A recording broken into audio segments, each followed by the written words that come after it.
시편 119편 161절에서 176절 말씀 중에 168절까지만 봉독하겠습니다.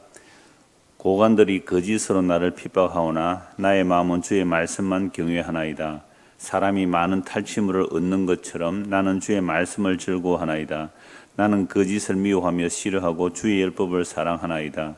주의 어려운 규례들로 말미암아 내가 하루 7번씩 주를 찬양하나이다. 주의 법을 사랑하는 자에게는 큰 평안이 있으니 그들에게 장애물이 없으리로다.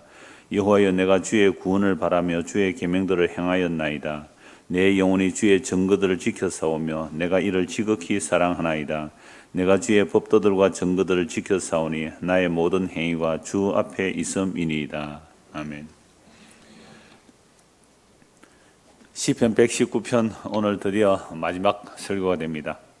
119편은 앞에서 처음 시작할 때 말씀드렸습니다만은 히브리어 자음이 22개 자음입니다. 그래서 한 자음에 8절씩.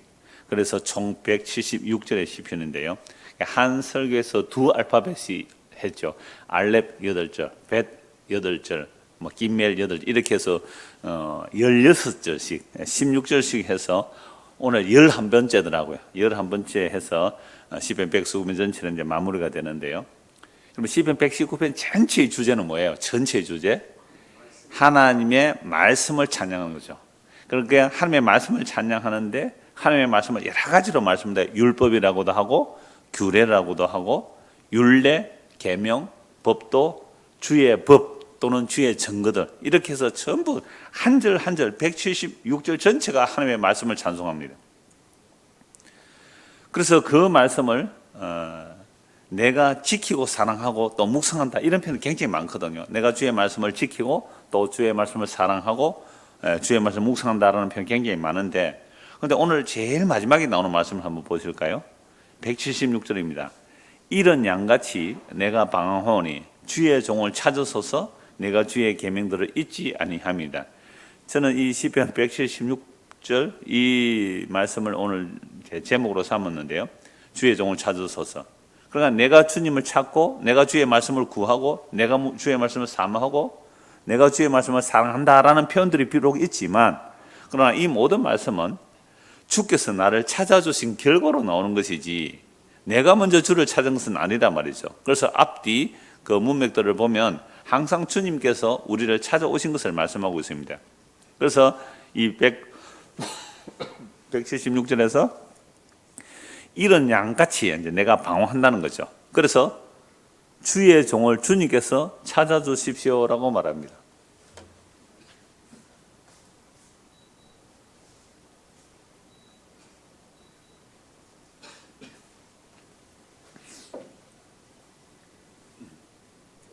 주의 종을 찾아주십시오. 참 이상한 표현 아닙니까? 내가 주님을 찾아야 되는데 주님 보고 주님 나는 이런 양처럼 방황하오니 날 좀 찾아주십시오. 이렇게 하는 거죠. 이런 내용들이 뭔지 오늘 전체를 이제 살펴보려고 합니다. 그래서 오늘 보면 161절을 보십시오.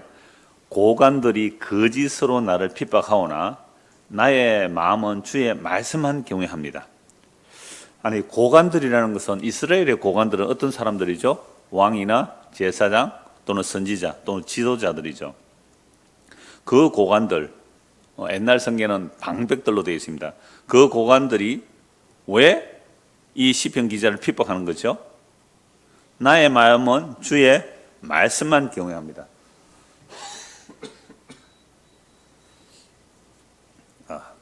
우리 집사님 가습기까지 틀어놨는데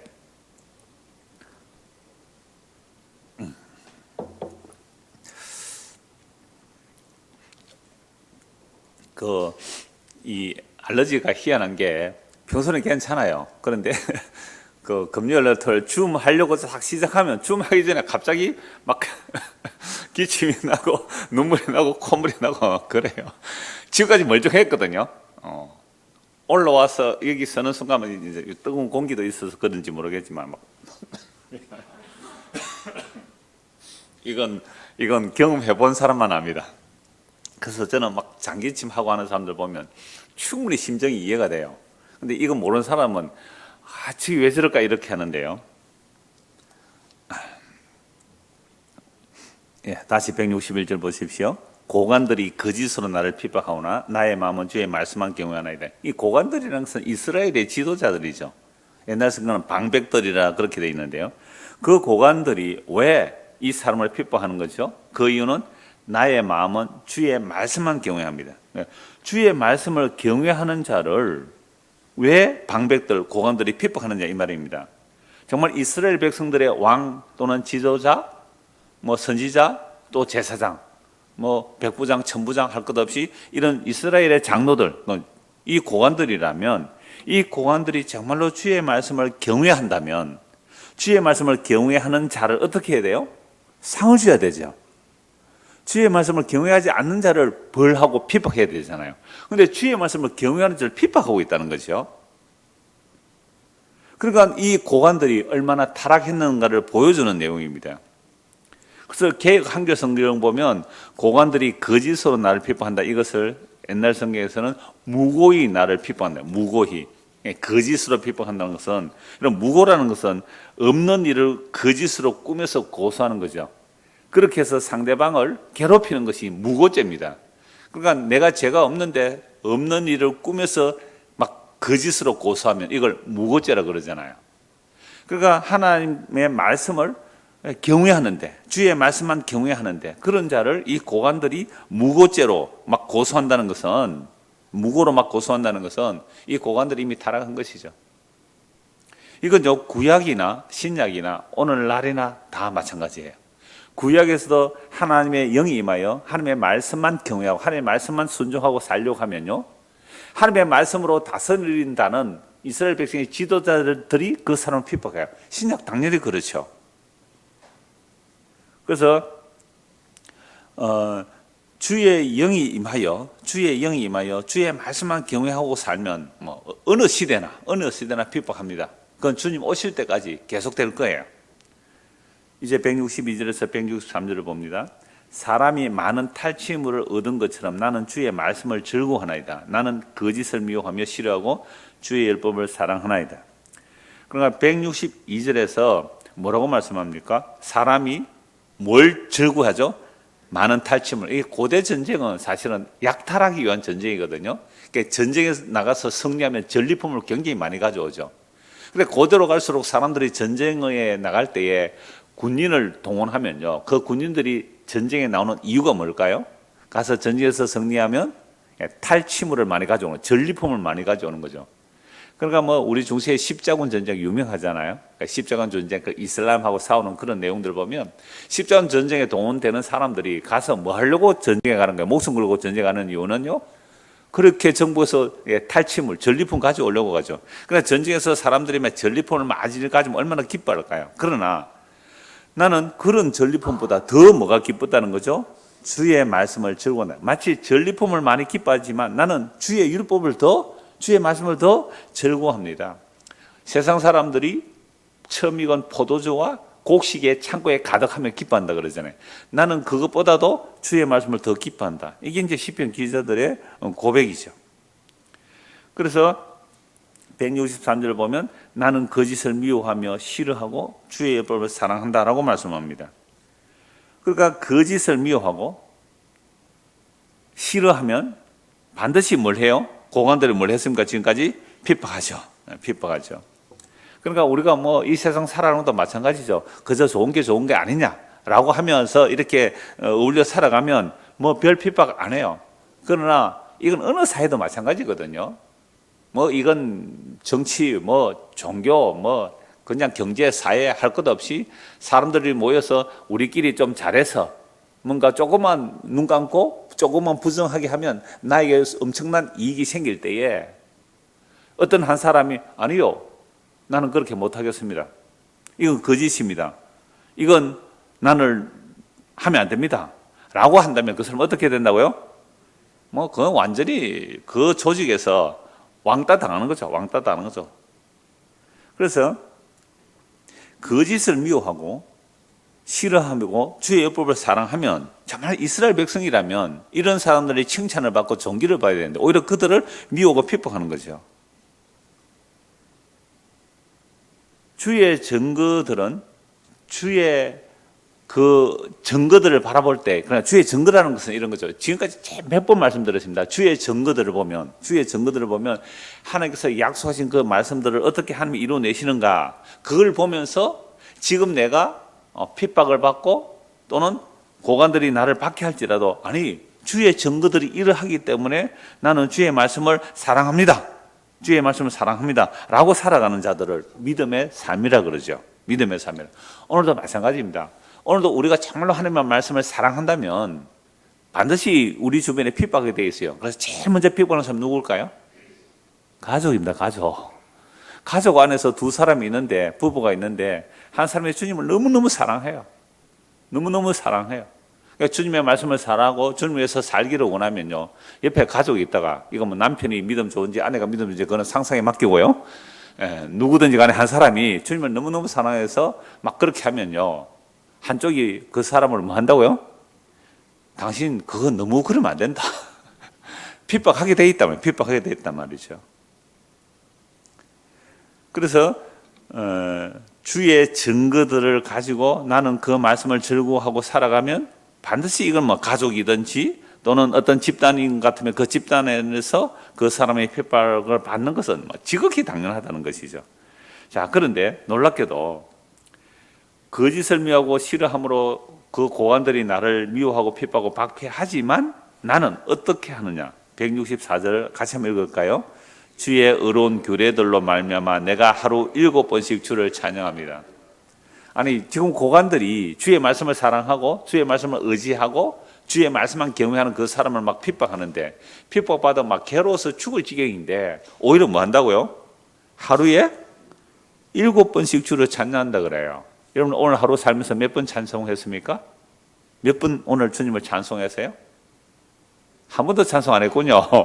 그런데 이 사람 7번 찬송한다 그러잖아요. 근데 7번이라는 것은 사실은 횟수로 7번일까요? 늘 찬송한다는 걸까요? 늘 찬송하죠. 저는 이 말씀을 이제 미리 봐놓고 또 어제 오늘 준비하면서 고민이 됐어요. 설교를 해야 되는데 너는 도대체 몇 번 하나님을 찬송하느냐? 하루에 몇 번 찬송? 가만히 생각해 보니까 뭐 찬송할 때도 있지만 또는 원망하고 짜증나고 불평날 때도 있잖아요. 그럼 우리 자신에게 한번 물어보죠. 오늘 하루 살면서 주님을 7번 하루 종일 찬송하는 게요, 온전히 완전한 의미에서 늘 찬송하는데 주님을 늘 찬송했습니까? 아니면 짜증, 원망, 불평들이 나왔습니까? 대답은 안 해도 됩니다. 뭐 여러분 마음 주님께서 다 아시니까. 우리가 원망, 짜증, 불평이 나올 수밖에 없어요. 왜냐하면 지금까지, 어제까지만 날이 너무 따뜻했죠. 야, 날씨가 이렇게 해서 되느냐? 겨울이 다 되었는데 이렇게 따뜻해서 이거 봄날도 아니고 이거 큰일 났다. 보세요, 여기 산 넘으면 뭐 개나리는 수시로 펴요. 그래서 저는 개나리가 좀 지지 없는 꽃이라 그러는데 조금만 따뜻하면요, 뭐 개나리 막 펴요, 겨울에도. 그런데 세상에 벚꽃도 피더라고요, 벚꽃도. 하여튼 뭐 얘들이 정신을 못 차려 지금 꽃들이. 날이 너무 포근하니까요.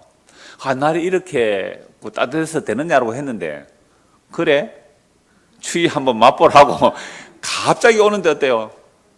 그냥 장로님 저 댁에서 걸어왔던데, 와, 이 날씨가 보통이 아닙니다. 이렇게 여기까지 한 30분 걸리죠. 걸어오시네. 얼마나 추운지 모르겠다고 그래요. 그러니까 우리 날 추우면 또는 내 뜻대로 안 되면 짜증나고 원망하는 게 당연해요. 그런데 어떻게 하루에 7번 찬송할까? 어떻게 하루 종일 찬송할까? 어제 오늘 묵상하면서 제 결론은 이거예요. 내가 짜증내고 또는 내 뜻대로 안 되고 원망하고 불평할지라도 그것조차도 찬양으로 바뀔 수 있다고요.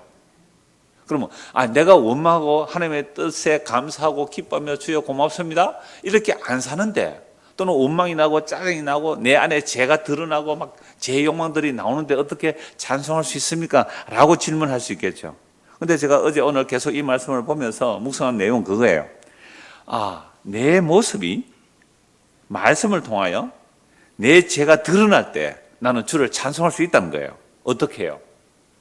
내 안에서 얼마나 많은 죄가 나오는지를 보면 볼수록 주를 어떻게 찬송할 수 있을까요? 뭐 긍휼이 풍성하신 하나님을 찬송할 수 있는, 뭐 같은 표현인데요. 저는 이렇게 찬송하기로 했어요. 주여, 죄가 더한 곳에 은혜가 넘쳤습니다. 이거 찬송이에요. 로마서 5장 20절. 그러니까 자기가 스스로 의롭게 살려고 막 외식하고 뭐 거룩한 척 할렐루야 아멘 입에 달고 살아도요, 그게 외식일 수 있거든요. 근데 하루 종일 정말 죄 때문에 고민하고 나는 왜 아직 이럴까? 내 안에 정말 죄가 가득하구나. 나오는 이 죄밖에 없을지라도 이게 놀랍게도 찬송할 수 있는 그 찬송의 내용이 이거예요. 은혜가 죄가 더한 곳에 은혜가 넘쳤습니다. 그러니까 여러분들이 죄 가운데 나는 왜 감사도 안 나고 짜증 원망이 나오느냐라고 할 때도 그것조차도 뭐의 재료가 될 수 있어요? 찬양의 재료가 될 수 있어요. 찬양의 재료가 될 수 있습니다. 그럼 맨날 자기 탓하지 마세요. 아, 나는 왜 이럴까? 나는 하루에 7번 왜 찬송을 못하고 나는 하루에 12번도 더 원망할까? 막 이런 마음이 나올 때에 그게 사로잡히면 마귀가 좋아하는 일이에요. 하루에 12번 더 변덕스러운 내 마음이 일어날 때에 그것이 찬송의 재료가 되는 게 뭐예요? 나는 주님의 약속에 신실하지 못하지만 주님은 약속에 신실하기에 내가 만약에 구원을 받는다면 이건 전적으로 주님의 은혜입니다. 야, 이게 찬송이더라고요. 그러나 이제 7번 찬송할 수 있겠죠? 하루 종일 찬송할 수 있다는 거야. 하루 종일. 주여, 죄가 더한 곳에 은혜가 넘쳤네. 이 바울의 찬송이잖아요. 바울의 찬송이잖아요. 그래서 오늘 본문 165절 보십시오. 주의 법을 사랑하는 자에게는 큰 평안이 있으니 그들에게 장애물이 없으리로다. 그래서 지금 뭘 받고 있어요? 고관들이 주의 말씀만 경외한다 막 핍박하는데 그 핍박하지만 나는 하루에 7번씩 주를 찬송하겠다는 거죠. 핍박받는 게 무슨 일이 좋아요? 다윗은 그 사울에게 쫓겨다닐 때 얼마나 죽을 고생을 합니까? 그리고 요셉을 보십시오. 요셉은 하나님을 경외하여 그 보디발의 아내가 유혹할 때 그 유혹을 물리쳤다고요. 그러면 상 받아야 되잖아요. 그런데 어떻게 해요? 모함을 받아. 진짜 무고당하죠. 모함을 받아 감옥에 갇히거든요. 그럼 요셉이 얼마나 억울했을까요? 요셉이 얼마나 억울했을까요? 그런데 성경은 그런 요셉의 일을 하나님이 뭐라고 말씀하세요? 형통했다고요. 아니, 하나님을 경외해서 내가 보디발 아내의 그 유혹을 물리치고 하나님 앞에 죄를 안 짓는데 감옥에 갔단 말이에요. 그런데 이걸 하나님이 형통하대요. 이게 주의 법을 사랑하는 자는 큰 평안이 있다는데 무슨 평안이 있어요? 지금 감옥에 가 있는데요. 평안할까요? 어떤 분은 그렇게 표현을 해요. 하나님을 경외하는 믿음이 있었기 때문에 감옥에 가도 억울해 안 하고 막 편안하게 막 찬송했을 거라고. 아니요. 성경 문맥을 쫙 살펴보십시오. 나중에 이 요셉이 술 맡은 관원장, 떡 맡은 관원장 그 꿈을 해석해 주면서 당신이 만일 복직되거들랑 나 억울해요. 나 이런 일 당할 일 안 했어요. 바로 왕에게 말해서 나를 좀 풀어주세요. 그러니까 자기가 평안하고 형통하다고 했어요? 아니면 억울하다고 했어요? 억울했다고요. 그런데 그 술 맡은 관원장이 자기가 복직되니까 요셉의 꿈을 까마득히 잊어버렸네요. 몇 년 동안? 2년 동안이나. 근데 잊어버린 게 또 은혜예요. 왜냐하면 30세에 요셉이 바로 앞에 나거든요. 30세 돼야 애굽에서 관리로 등용할 수 있는 나이라 그래요. 그러면 만약 일찍 알아서 억울함을 풀어줬다면 풀려는 낫겠지만 그 자기 백성을 구원하는 총리가 될 수 없잖아요. 이런 일을 볼 때에 우리는 고관들이 주의 말씀만 경외할 때 온갖 억울하고 정말 이런 일이 있을 수 있느냐 감옥에 갇혔지만 결국 큰 평안이 있다는데 자기는 괴로워 죽을 지경이에요. 그런데 이 큰 평안은 샬롬이거든요. 어떤 샬롬을 주어집니까?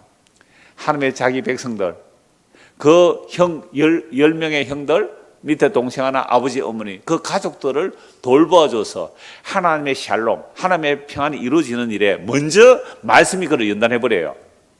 그러니까 우리가 주의 말씀을 경외하면, 주의 말씀만 경외하면 나에게 뭐가 일어난다고요? 고난, 핍박, 감옥의 감, 억울한 일을 당함, 이런 것들을 당하게 된다고요. 근데 그게 오히려 큰 평화로 인도해요. 형들이 나를 악하게 대했지만 하나님께서는 그 악을 변화에 뭐로 바꾸었다고요? 선으로 바꾸어서 우리 가족을, 하나님의 약속을 이루시는 일에 나를 먼저 도구로 사용했습니다. 뒤에 나와서 이제 평안이라고 얘기하는 거죠. 그들에게 장애물이 없다 이렇게 말씀하잖아요. 아니, 다니엘도 한번 보실까요? 여러분, 다니엘이 하나님을 경외해요. 다니엘을 아무리 뒷조사해서 모함을 하려고 해도, 무고를 하려고 해도 뭔가 죄가 있어야 무고죄가 나오죠. 여러분, 털어서 뭔지 안 나는 사람 없잖아요. 근데 다니엘은 털어도 먼지가 안 나와요. 우리식으로 말하면 안기부 다 보내고 그 다음에 뭐요? 검찰들 다 보내고 다니엘 뒷조사 다 해봐도 세상에 뇌물 받은 것도 없어요. 뭐 선물 하나 받은 것도 없어요. 김영란법입니까? 그 식사 대접도 하나 받은 게 없단 말이에요. 그러니까 고소할 거리가 없으니까 일부러 고소거리를 만들기 위해서 느부갓네살 왕에게만 경배하게 하고 나머지는 절대 어떤 신에게도 경배하지 말라. 법을 만들어 버리죠. 왕이 좋다고 도장을 찍었어요. 그런데 다니엘은 그 도장이 찍힌 것을 알고 그래서 다른 신에게 경배하면 사자법이 된다는 사실을 알고도 기도를 어떻게 하루 3번 기도하는데 예루살렘을 향하여 창문을 열어놓고 몰래 기도하면 하나님께서 안 들어주십니까? 이불 밑에 들어가서 기도하면 안 들어주십니까? 그런데 창문을 열어놓고 기도하는 거예요.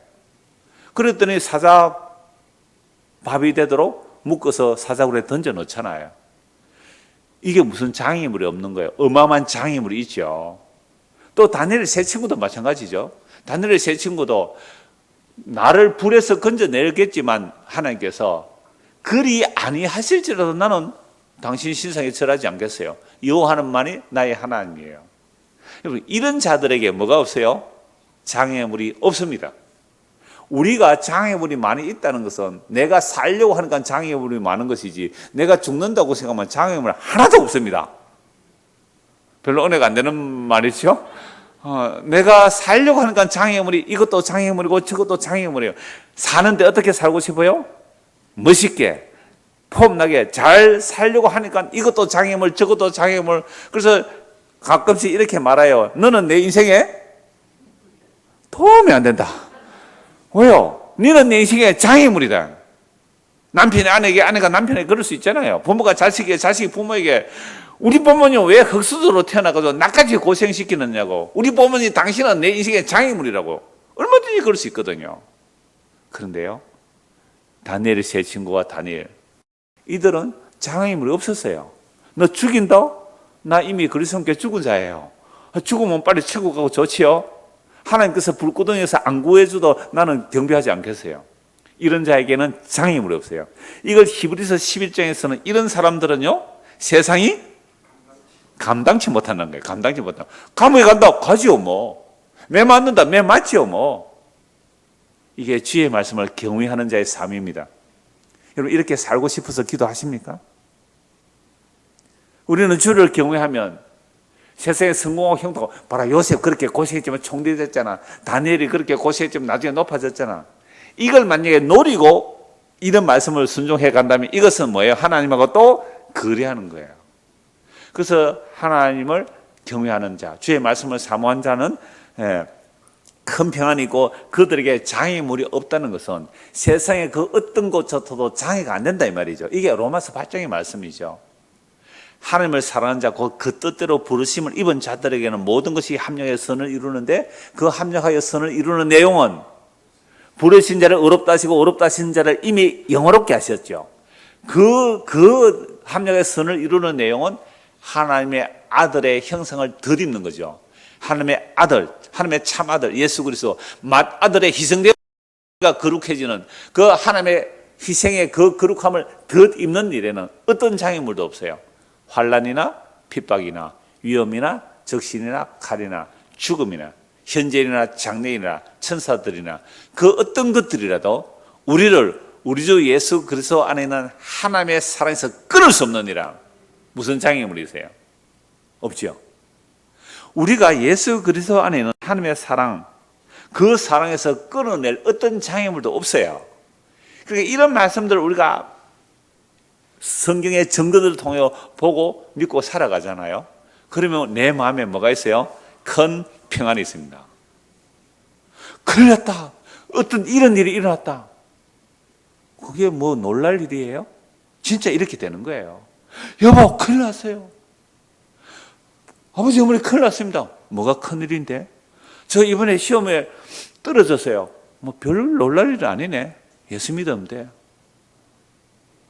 아버지, 어머니 축하해 주세요. 제 이번에 수능 만점 받았어요. 뭐 그거 별로 뭐 축하할 일은 아니네. 나는 네가 예수 믿는 것이 더 축하할 일이야. 이런 부모님이 있으면 얼마나 멋있어요? 그럼 다 그렇게 사시죠? 이런 자들이 큰 평안이에요.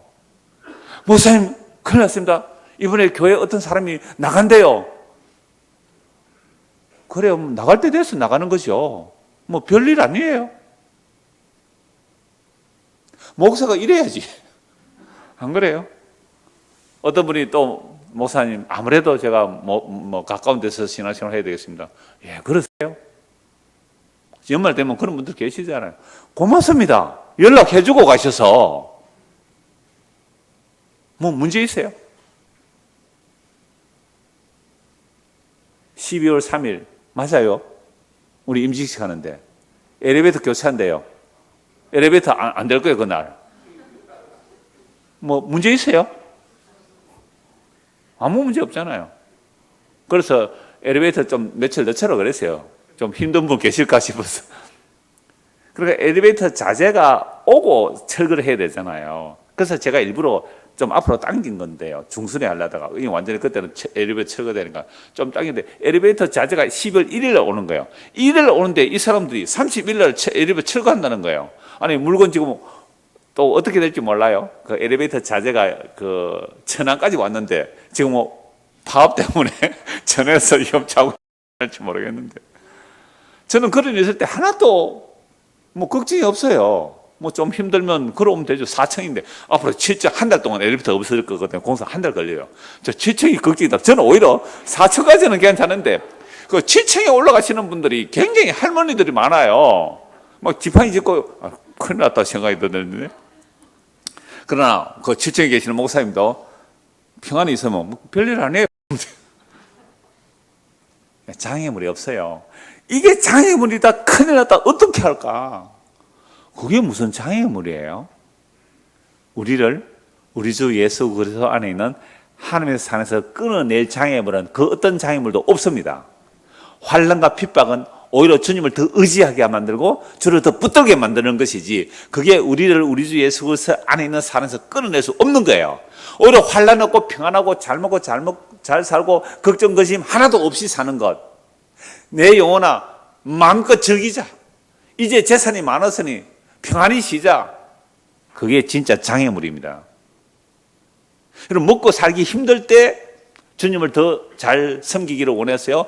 평안하고 배부를 때 주님을 섬기기를 원해요. 성경의 증거가 어때요? 성경의 증거가 이스라엘이 배가 부를수록 주를 멀리했습니다. 배가 부를수록 주님을 멀리했다고. 이게 성경의 증거들이에요. 그런데 우리는 지금 뭘 구하고 있습니까? 주의 증거들을 나에게 보여주십시오. 내가 예수 믿고 이렇게 성공했습니다. 그게 증거일까요? 아니요. 그 어떤 환난과 핍박과 위험과 적신과 칼 속에서도 나는 큰 평안을 누립니다. 이것이 나에게는 어떤 장애가 되지 않습니다. 왜요? 하나님이 사람이 되어서 우리를 위해서 죽으신 그 사랑에서 끊어낼 그 무엇이 있겠습니까? 그래서 앞으로 살아갈 때에 우리는 이것이 장애다 생각할 때는 이건 장애가 아니에요. 이렇게 말해야 돼요. 이건 장애가 아니에요. 정말 하나님의 말씀을 믿는 자들은 어떤 장애물도 없습니다. 그래야 뭐가 있는 거예요? 큰 평안이. 예수님 태어나셨을 때에 천사들의 소리가 있죠. 무슨 소리가 납니까? 하늘에서는 지극히 높으신 하나님께 영광이요 땅에서는 기뻐하심을 입은 사람들 중에 평화로다. 그러면 기뻐하심을 입은 자가 누구예요? 최초로 그 소리를 들은 자들이 목동들이에요. 목동들은요 그 당시에 가장 하층 계급입니다. 내 양 잃어버리면 어떻게 해요? 목동들이 다른 양 훔쳐오는 거예요. 저는 군에 갔을 때에 그런 일을 하더라고요. 자기 내무반에 뭔가 하나 잃어버리면 다른 내무반에서 훔쳐오더라고요. 헬멧 훔쳐오고요, 막 워카 훔쳐오고요, 막 훈련 받다가 지나가다가 남의 부대를 밤에 싹 몰래 지나 다 자더라고. 붙임부터 자니까 워카들 막 저는 쫄병대인데요. 와 어떻게 저렇게 할 수 있나? 막 그냥 워카 시선한 거 있잖아요. 그럼 뭐 말려놓은 거 훔쳐가 다 들어오더라고요. 제가 무슨 얘기하다 이렇게 했어요? 그러니까 우리가 하나님 앞에서 믿음으로 산다는 것은요, 우리에게 장애물이 없다라고 말하는 거죠. 이게 세상이 감당치 못하는 믿음. 그러니까 우리는 이런 것들을 주의 정글에서도 보고 이 믿음의 길은 이런구나 하고서 담대히 살아가는 것. 이게 우리가 말씀을 보는 이유고 기도하는 이유란 말이죠. 뭔가 세상 일이 안 됐을 때 어떻게 할까? 잠도 못 자고 걱정 근심에 사로잡혔다. 오늘 이 말씀 꼭 기억하십시오. 165절 다시 한번 같이 읽읍시다. 주의 법을 사랑하는 자에게는 큰 평안이 있으니 그들에게 장애물 없으리로다. 장애물 없는 게 아니잖아요. 불못불에 던져져요. 사자굴에 던져져요. 감옥에 가요. 베드로도 마찬가지잖아요. 내일 사형에 처하려고 감옥에 가둬놓았는데 베드로가 어떻게 해요? 굴굴 잡니다. 무슨 장애물이요? 내일 죽는다는데 굴굴 잔다고요. 바울과 신라 감옥에 갇혀서요. 뭐 했어요? 기도하고 찬송했습니다. 옥문이 열렸어요. 안 갑니다. 옥문 열려도. 옥문 열려도 안 가요. 근데 희한해요. 어떤 데는 성벽을 광주리 타고 도망가요. 그러니까 자기 자존심 체면, 자기 영광 그런 거 아니에요. 주께서 그때 인도하심을 따라가는 거예요. 그러니까 사람이 이랬다 저랬다 하는 것은 보이잖아요. 율법 있는 자에는 율법 있는 자처럼, 율법 없는 자는 율법 없는 자처럼. 이게 진짜 자유예요. 그래서 정말 복음만 있는 자는요, 장애물이 없어요. 장애물이 없어요. 이게 뭐라고요? 큰 평안입니다. 큰 평안입니다. 제가 말씀 준비할 때는 이렇게까지 생각을 안 했는데, 이 말씀 보는 중에 장애물, 물론 이 말씀은 준비를 했습니다만 장애물이 없다? 그러니까 요셉 한 사람만 얘기하려고 했어요. 그게 다니엘까지 나오는데요. 큰 평안이 있다. 장애물이 없는 게 아니에요. 어마어마한 장애물들이 있지만 그건 장애물이 아니라는 거죠. 그건 장애물이 아니에요. 누가 우리 주 예수 그리스도 안에 있는 그 살에서 끊어낼 수 있겠습니까? 그러므로 하나님과 우리 사이에 있는 그 관계를, 그 십자가로 묶여진 성령을 보내서 그리스도 우리가 하나 되게 한 그 놀라운 사랑의 줄을 끊어낼 어떤 장애물도 없습니다. 그래서 우리는 세상에 일어나는 일로 인하여 호들갑 떠거나 불안하고 벌벌 떨지 말고 큰 평안을 누리는 자. 이게 바로 목동들이 받은 평안 아닙니까? 가장 힘들고 가장 고통스럽고 가장 어려운 그 목동들, 그들에게 놀라운 평화의 소식이 전해졌습니다. 166절에서 168절까지 보겠습니다. 여호와여, 내가 주의 구원을 바라며 주의 계명들을 행하였나이다. 내 영혼이 주의 증거들을 지켜 싸우며 내가 이를 지극히 사랑하나이다. 내가 주의 법도들과 증거들을 지켜 싸우니 나의 모든 행위가 주 앞에 있음이니이다. 내가 주의 구원을 바라보고 주의 계명을 행하였다라고 말하죠. 주의 구원은 성경에 기록되어 있죠. 성경은 우리에게 구원에 이르는 지혜를 알려줍니다. 모든 성경 하나님의 감동으로 기록된 것으로 성경에 우리를 구원하는 그 구원의 지혜가 있다고 디모데후서 3장 15절 말씀하고 있죠. 또 성경을 보면 주의 구원을 바라며 사모한 자들 어떻게 살았는지가 나오죠. 조금 전에 제가 요셉이나 다니엘 이런 사람들을 얘기한 이유가 그겁니다. 주의 구원을 바라며 사모한 자들 그렇게 살아갔죠. 그들은 주의 계명을 지켰다라고 말합니다. 그 계명이란 주의 모든 말씀을 말하죠. 이건 바리새인 서기관들처럼 문자적 지킴보다 그 말씀을 주신 주님을 믿고 사랑하는 거죠. 그래서 167절입니다. 내 영혼이 주의 증거들을 지켰으며 내가 이를 지극히 사랑한다.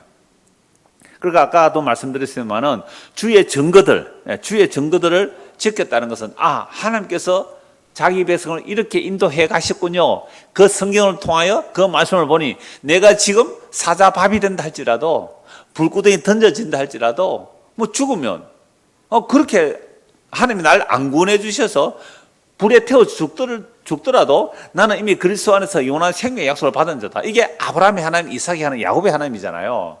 그래서 아브라함과 이삭과 야곱의 하나님은 죽은 자의 하나님이 아니라 산 자의 하나님이라. 그럼 아브라함, 이삭, 야곱 이미 죽어 없어졌을지라도 하나님의 약속 안에 살아있는 자거든요. 그러니까 우리가 하나님의 약속 안에 있는 자들은, 하나님의 약속에 있는 자들은 내 주의 증거를 지키겠다는 거죠. 주의 증거들을 보니까 나는 이를 지극히 사랑합니다 라고 고백하는 거죠.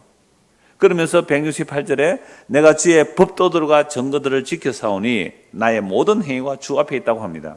자, 이런 말씀들은 하나님과 자기 백성 사이에 어떤 법적인 거래가 아니에요.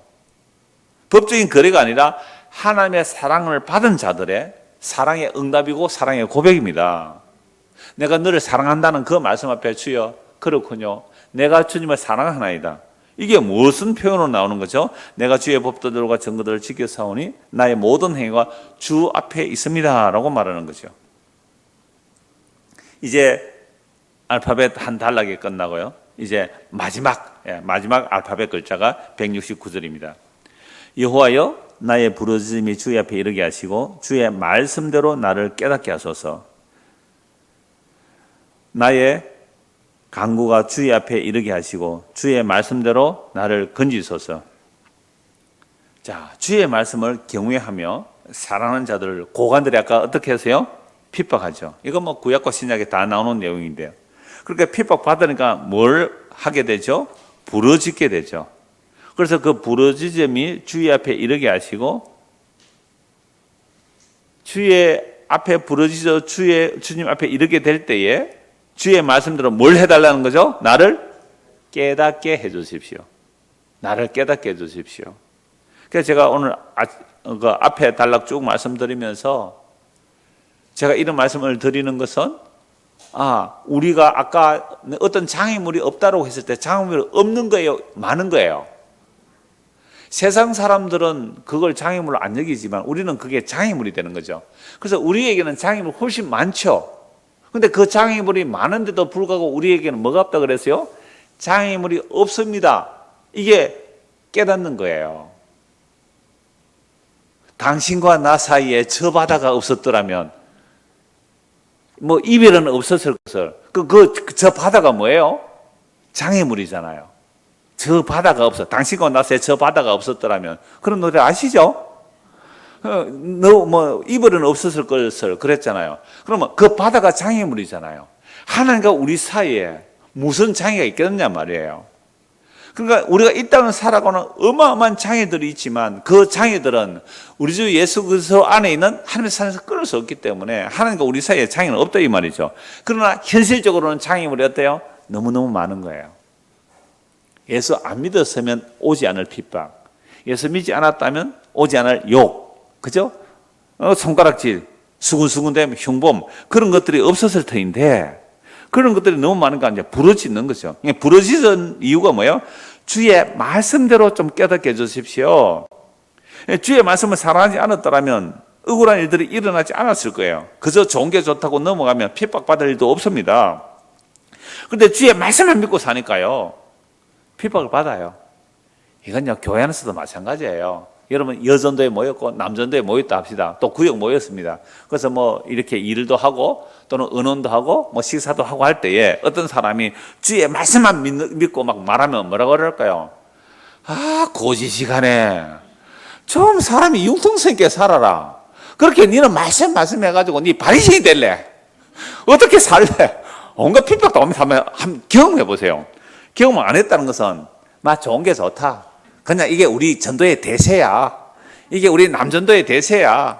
이게 우리 구역의 대세야. 그냥 그렇게 살아가. 뭐 네가 짜다라 잘났다고 그렇게 까다롭게 구니 그런 일이 아니다. 그래도 우리가 하나님의 말씀 앞에서 이렇게 사는 건 아니지 않니? 아이고 잘났다. 네 얼마나 복음 잘하는데 막 이런 핍박이 막 옵니다 진짜. 안 온다는 것은 여러분들이 타협하면서 살았던 거예요. 맞죠? 이 정도 살아남았다는 것은 지금 여러분 다 타협하고 살아가는 거예요. 지금. 그래 주의 말씀만 믿고 살기에 핍박을 받는 세상이죠. 그래서 부르짖을 수밖에 없고 부르짖어서 먼저 깨닫습니다. 그래서 주의 말씀대로 깨닫게 되면 주의 말씀대로 이제 건져달라고 하죠. 깨닫는다는 말은 주의 뜻을 분별하는 것이며 주의 말씀대로 구원받는 것은 내 생각대로 구원받는 것이 아니라 주의 말씀대로 나를 구원해 주십시오. 내 생각대로 구원은 어떻게 해요? 내가 주의 말씀을 지키다가 전도 회원들에게 핍박을 받았어요. 나머지 전도회원들 전부 다 죽도록 고생하고 말죠. 나만 잘 돼가지고 봐라 내 말 맞지? 라고 싶은 구원을 원해요 안 원해요? 그런다고요 우리가. 그런다고요. 구역에 모였습니다. 구역 모임을 해가지고 청소하든 뭘 할 때 내가 완전히 말씀대로 하려고 하다가 구역원 전체에서 왕따를 당했어요. 그때 주께 부르짖죠. 주여 구원해 주십시오. 어떻게요? 모든 나머지 구역원들이 다 뭐 다리가 하나 부러지든지 그냥 내 말에 토달다가 나는 진짜 하나님을 사랑하고 나는 말씀을 사랑하고 말씀대로 해야 된다고 말하다가 다른 구역원들이 아이고 니 잘났다가 하고 손가락질 하다가 전부 다 손가락 하나씩 부러져 가지고 붕대 감아가지고 주일날 아이고 김지사 미안하다. 내가 지난번에 니한테 그래가지고 내가 다리 팔 부랐는가 보다. 막 빌기를 원하지 않아요. 우리는 구원할 때 그런 구원을 원해요. 참, 안 그래요? 저 그런 마음이 있어요. 없는 줄 아세요? 저를 욕하고 간 사람들이 목사님 잘못했습니다. 제가 정말 잘못했습니다. 회개하고 교회 앞에 나서 막 간증하고 제가 우리 목사님을 내가 욕하고 떠났더니 이렇게 환난을 당했습니다. 그래서 이제 주께로 돌아오시면 막 울며 간증하면 제가 기분이 좋을까요 말까요? 그런 사람 앞에 간증한다고 그러면 내가 간증 말릴까요? 하라고 할까요? 보세요.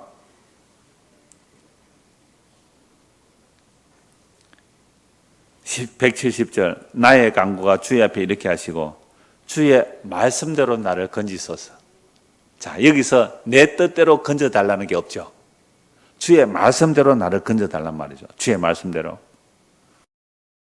내 생각대로 구원은요, 나에게 억울한 일이 있으면 내 식으로 원수를 갚아버리면 좋겠다고 생각해요. 그런데요, 우리가 지금 무슨 성경 읽어요? 일주일에 성경 읽기가 베드로전서죠. 베드로전서 보면 악을 악으로 갚지 말고 욕을 욕으로 갚지 말고 오히려 그들을 향하여 복을 빌어주라. 이게 주의 말씀대로 우리를 건져주시는 방식이에요. 제가 조금 전에 우리가 일상으로 일어나는 나의 구원은 그런 거잖아요. 나의 구원은 어떻게 감히 주의 종을 욕하고 말이죠, 수군거려요. 그러다가 막 고난 당해가지고 잘못해서 삭삭 빌기를 원하는 마음이 저에게 있더라고요. 왜 없을까요? 그런 마음이. 말을 안 할 뿐이지. 여러분들도 그런 구원관이 다 있단 말이에요. 그런데 성경은 어떻게 해요? 주의 말씀대로 구원해 주십시오. 나를 악으로 대하는 자에게 악으로 대하지 말고 나를 욕하는 자에게 욕하지 말고 오히려 그들을 위하여 복을 빌어주라. 이게 예수님의 구원의 방식이고 스데반의 구원의 방식이에요. 자기를 향하여 돌 던지는 자들을 향하여 주여 저들이 알지 못하고 하나이다. 저들의 죄를 사하소서.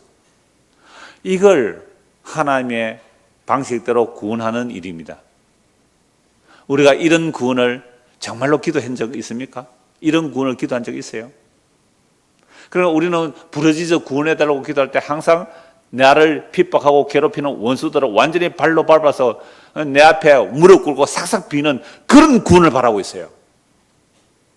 그런 구원을 주님께서 안 해주시니까 우리는 주님마저 배척해버린 죄인들이에요. 오늘도 교회 철야 기도를 하고 온갖 기도를 하는 게 뭐예요? 주여 내가 주께 부르짖사오니 저들을 발로 밟아 주십시오.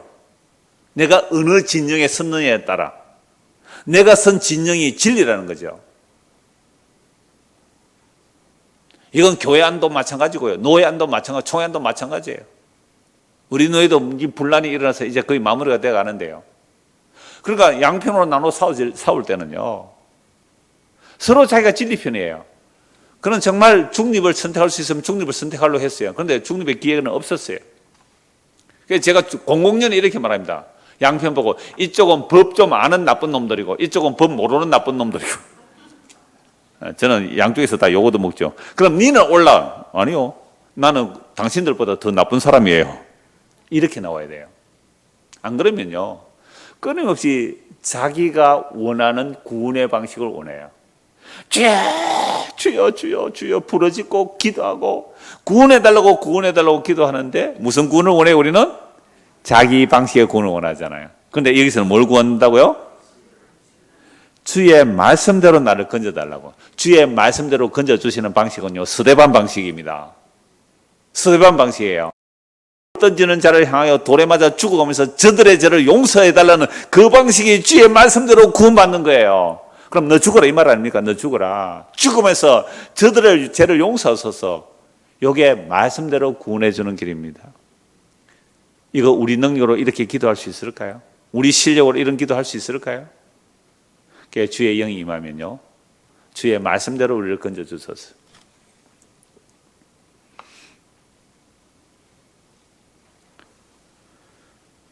(171절) (172절입니다) 주께서 율례를 내게 가르치심으로 내 입술이 주를 찬양하리이다. 주의 모든 계명들이 의로움으로 내 혀가 주의 말씀을 노래하리이다. 지금 내가 스데반 집사 같은 일을 당한다 할지라도, 이게 주의 성령께서 스데반 집사에게 말씀을 가르쳐 주시잖아요. 그럼 내 입술이 주를 찬양하는 거예요. 내 입술이 주를 찬양하는 내 찬양이 뭐예요? 아까는 온종일 찬송했다 그랬잖아요. 하루에 7번 찬송했다 그랬잖아요. 그럼 스데반이 어떻게 주님을 찬송합니까? 자기들을 향하여, 돌 던지는 자를 향하여 저들의 죄를 사하소서. 이게 주님을 뭐 하는 거예요? 찬양하는 자리예요.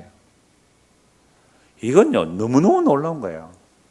초대교회 때 순교당하는 자들이요, 초대교회 때 그 어마어마한 핍박 이럴 때 순교당하는 자들이요, 그들을 용서하고 죽어갔다니까. 그들을 용서하고 그들을 핍박하는 자를 오히려 축복해주고 살았다니까요.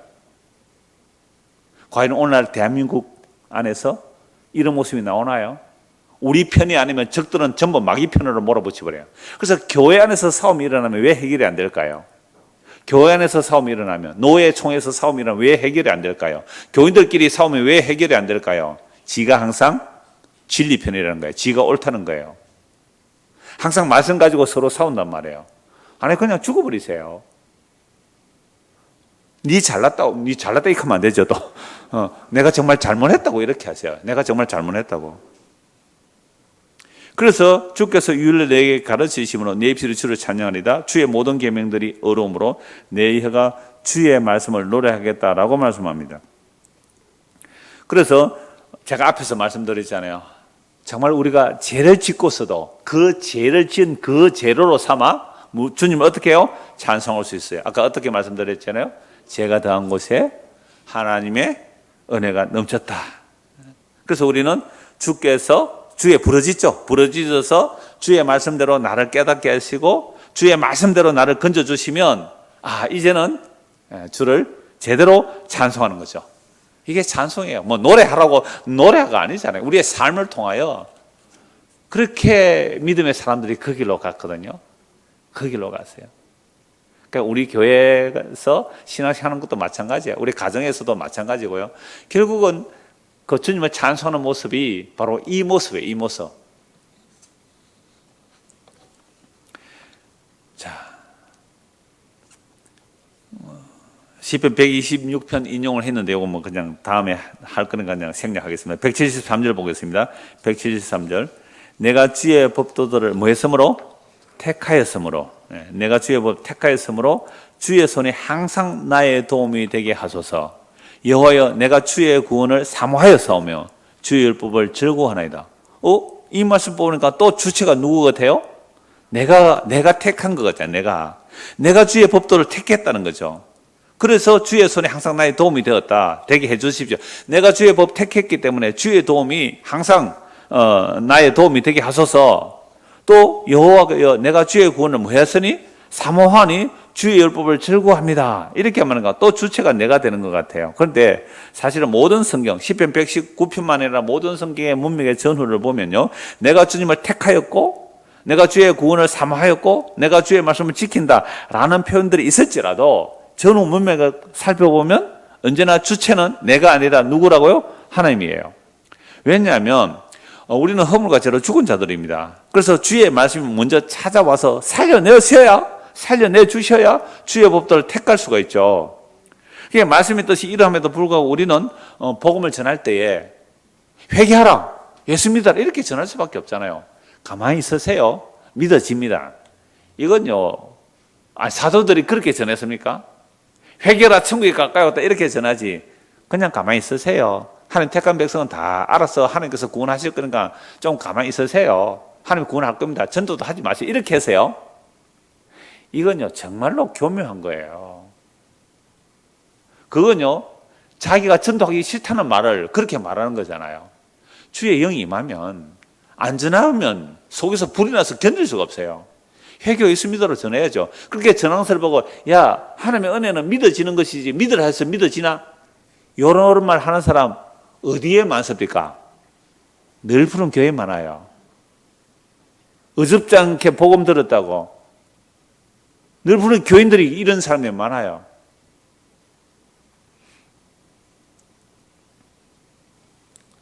그래서 우리가 하나님의 말씀을 보고 묵상한다는 것은 내가 주를 택하였다, 내가 주의 법을 택하였다라고 하지만 하나님께서 나를 택해 주신 거예요.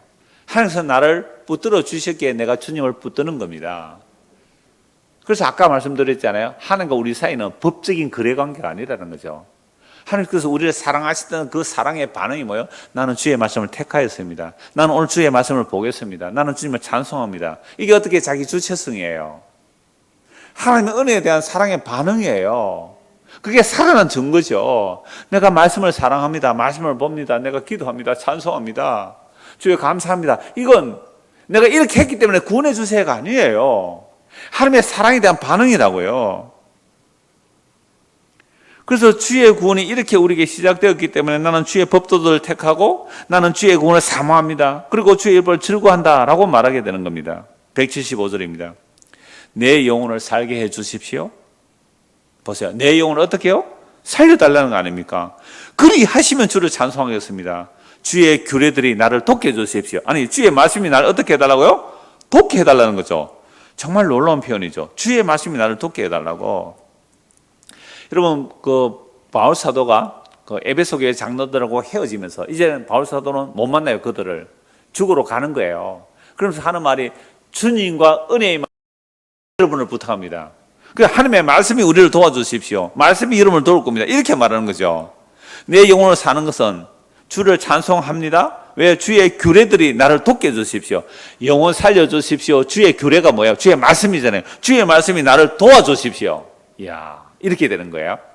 내가 말씀을 택했습니다. 내가 말씀 지킵니다가 아니에요. 그런 말은 사랑에 대한 반응이고 하나님의 사랑에 대한 반응이고 이제는 내 영혼을 살게 해주십시오. 주의 말씀이 주의 규례가 나를 도와주십시오. 성경을 보면 이렇게 고백할 수밖에 없어요. 내가 주의 말씀 지켰잖아요. 나 잘 지켰죠? 나 복 많이 주세요. 감히 그렇게 말할 수 없어요. 주의 말씀을 보면 볼수록 주께서 내 영혼을 살려주십시오. 주의 말씀이 나를 도와주십시오. 주의 말씀이 나를 살려주십시오. 주의 종을 찾아주십시오. 이렇게 나오는 거예요. 이게 시편 119편의 결론만이 아니라 모든 성경의 결론이에요. 그래서 176절입니다. 이런 양같이 내가 방황하오니 주의 종을 찾아주소서. 내가 주의 계명들을 잊지 아니합니다. 내가 주의 계명을 잊지 않는다는 이 말은 내가 구약의 증거들을 쭉 살펴보니까 주의 백성을 주께서 찾아내십시다. 내가 주의 그 계명 나 잊지 않습니다. 주여, 나도 지금 잃어버려서 방황하는 양처럼 나는 방황하고 있습니다. 주의 종 나를 찾아주십시오. 주의 종을 찾아주십시오. 여러분 방황해요 안 해요? 살아가면서 믿음의 방황이 일어납니까? 안 일어납니까? 일어나잖아요. 늘 방황이라. 그러할지라도 내가 주의 증거들을 보니 주의 계명들을 보니 주께서 아무리 자기 백성이 잃어버리고 다른 길로 가고 엇길로 갔을지라도 심지어 나라 망해서 포로로 잡혀갔을지라도 주께서 자기 백성을 반드시 찾아서 데려오시군요. 주여, 나는 그 말씀 잊지 아니하오니 나도 지금 내가 길을 잃어 방황하는 어린 양과 같사오니 주여, 날 찾아주십시오. 이걸 예수 믿습니다 이 말이에요. 정말 놀랍지 않아요? 내가 주를 찾으면 나 잊어버리는 게 아니에요. 주께서 말씀으로 나를 찾아주십시오. 주의 성령을 보내서 나를 찾아주십시오. 주의 말씀이 나를 찾아주십시오. 이 강구는 이미 구약의 그리스도의 영이 임한 자들이 이런 강구를 해요. 이 강구가 그리스도의 영이 임하여 강구했기 때문에 누가 오셔요? 그리스도가 오세요. 그 그리스도가 누구세요? 십자가에 못 박아 죽은 예수가 그리스도예요. 그 그리스도를 왜 죽였습니까? 유대인들이 우리 방식으로 구원 안 해준다고 죽여버렸어요. 아까 그 말씀 드렸잖아요. 우리는 늘 내 방식으로 구원해달라고 부르짖는데 우리 방식으로 구원 안 해준다고 예수를 십자가에 못 박아 죽어버렸어요. 근데 그 죽은 그분이 우리를 구원해내네요. 죽은 그분이 우리를 구원해내요. 그러니까 오늘도 우리에게 그리스도의 영이 임하면 주님께 이렇게 간구하는 거예요. 주여, 나는 잃어버린 양입니다. 주여, 그러니 주께서 나를 찾아주십시오. 이게 이사야 53장의 말씀이죠. 이사야 53장 6절 제가 읽어드리겠습니다. 우리는 다 양 같아서 그릇 행하여 각기 제 길로 갔거늘 여호와께서는 우리 모두의 죄악을 그에게 담당시키셨도다. 이사야 53장 1절 보면 우리가 전한 것을 누가 믿었으리요? 이 말은 믿을 수 있는 사람이 있다는 말이에요? 없다는 말이에요? 없다. 아니, 우리는 길을 잃어서 도망가 버렸는데 각기 제 길로 갔는데 여호와께서는 우리 모두의 죄를 그에게 담당시켰다. 이거 누가 믿겠느냐는 거죠. 그러나 믿을 자가 있더라. 어떤 자가 믿는 거예요? 하나님의 택하신 자들은 나는 길을 잃어 방황했는데 나의 죄를 알지도 못하시는 예수에게 대신 담당시킴으로 우리를 찾아내셨군요. 하나님의 말씀이 사람이 되어 오신 그 예수 그리스도, 그분이 길을 잃은 우리의 죄를 대신 담당하시고 우리를 살려주셨군요. 이게 시편 176편의 결론이더라고요. 이게 모든 성경의 결론이에요. 시편 119편 전체가, 시편 119편 전체가 말씀이잖아요. 그럼 말씀의 결론이 이거더라고요. 그럼 성경 전체가 하나님의 말씀이죠. 말씀의 결론이 뭐예요? 우리는 길을 잃은 양처럼 각기 제 길로 갔거늘 전부 다 자기 잘났다고. 교인이 100명 모이면 100명이 다 달라요. 200명 모이면 200명이 다 달라요. 그래서 우리는 각자 제 길로 갔어요. 우리 무리의 죄를 그에게 담당시키셨더라. 이게 이사야 53장 아닙니까? 그 약속의 말씀을 이루기 위해서 예수님이 이 땅에 오셨어요.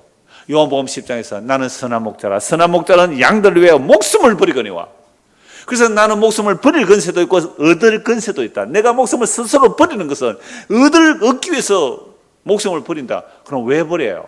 우리에게로, 허물과 죄로 죽은 우리에게로 자기 목숨을 버려 우리를 끌어안으시고 우리를 그리스도에게로, 우리를 하나님 앞으로 이끌어가는 그 일을 십자가로 이루어내시잖아요.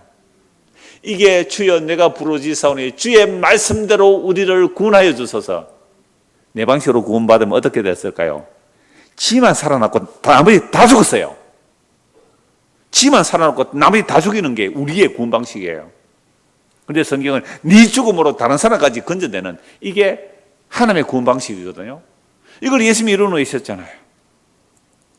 그래서 아까도 말씀드렸습니다. 사도행전 20장에 보면 하나님의 피로 값주고 산 교회를 돌보라고 하면서 바울사도가 에베소 교회 장로들에게 헤어지면서 거짓 선지자들이 안에서도 나오고 밖에서도 올 텐데 내가 주님과 그 은혜의 말씀에 부탁하노라.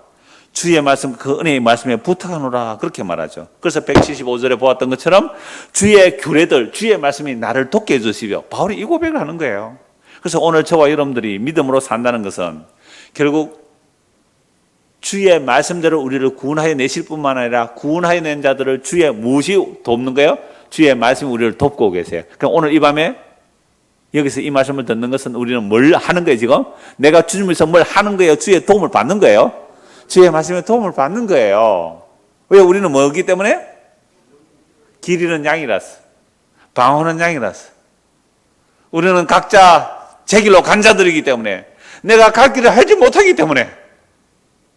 그래서 우리는 주의 말씀에 도움을 받아서 또 주께 부르짖는 거죠. 주의 말씀대로 우리를 구원하시는 길이 이런 길이군요. 한 것 보고 말씀 마무리하겠습니다. 베드로전서 2장입니다. 베드로전서 2장 22절입니다.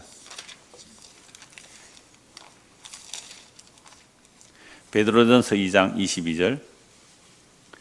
그는 죄를 범하지 아니하시고, 이 앞에서까지 쭉 읽어야 되는데 19절부터 볼게요. 부당하게 고난을 받아도 하나님을 생각함으로 슬픔을 참으면 이는 아름다우나. 부당하게 고난 받는데 뭐라고요? 누구 생각하면서? 하나님 생각하면서, 예수님 생각하면서 그 슬픔 참으면 아름답대요. 아름답대요. 이게 은혜래요. 은혜. 이게 은혜가 임해야 부당하게 고난받아도 하나님 생각하고 슬픔을 참을 수 있죠. 이게 은혜다. 죄가 있어 매를 맞으면 당연하죠. 그게 무슨 칭찬이 있으리요. 그러나 선을 행함으로 고난을 받고 참으면 이는 하나님 앞에 아름다우니라. 이를 위하여 너희가 부르심을 받았다. 그럼 우리가 부르심을 받아서 뭐예요? 부당하게 고난을 받는데 참는 삶을 위하여 부름받았대요. 언제까지 참으리요 내가? 언제까지 참으리요? 주의 오래 참으심이 우리의 구원이 됩니다. 주의 오래 참으심이 우리의 구원이 되죠. 이를 위하여 너희가 부르심을 받으니 그리스도도 너희를 위하여 고난을 받았어요. 우리는 잃어버린 양이었는데 그리스도께서 십자가의 고난으로 우리를 뭐 했다고요? 찾아오셨잖아요. 그래서 너희에게 본을 끼쳐 그 자치를 따라오게 하려 합니다. 그는 죄를 범하지 아니하시고 그 입에 거짓도 없으시며 욕을 당하시되 맞대어 욕하지 아니하시고 고난을 당하시되 위협하지 아니하시고 오직 공의로 심판하시는 게 부탁하시며 너희들 내 죽이제 내 너희들 다 죽여버릴까 이러지 않으셨다는 거예요.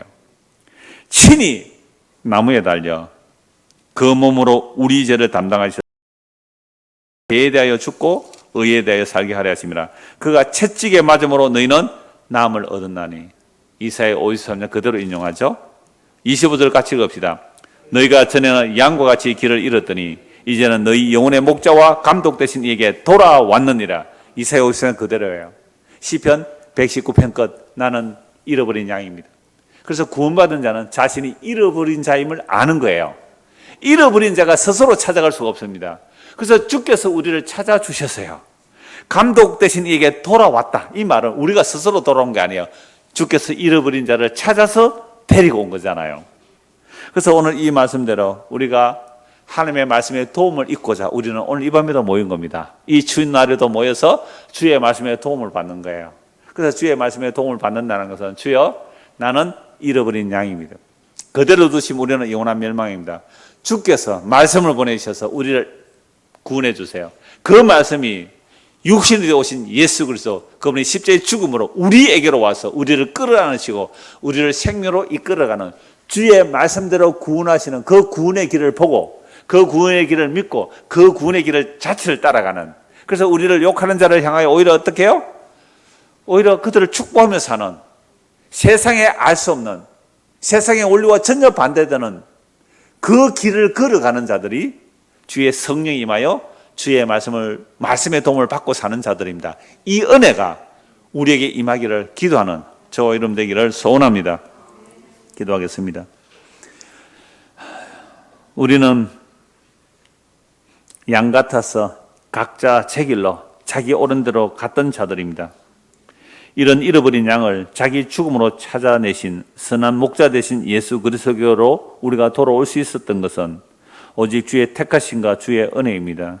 이 놀라운 은혜를 입은 자들은 동일하게 길을 잃고 방황하는 자들을 향하여 이 복음을 전하며 또한 이렇게 살아갈 것입니다. 하나님 아버지, 날마다 주의 말씀의 도움을 받아 주의 말씀대로 구원받는 그 길을 알고 그 길을 갈 수 있도록 주의 성령께서 날마다 말씀으로 우리를 인도하여 주시옵소서. 예수 그리스도 이름 받들어 기도드리옵나이다. 아멘.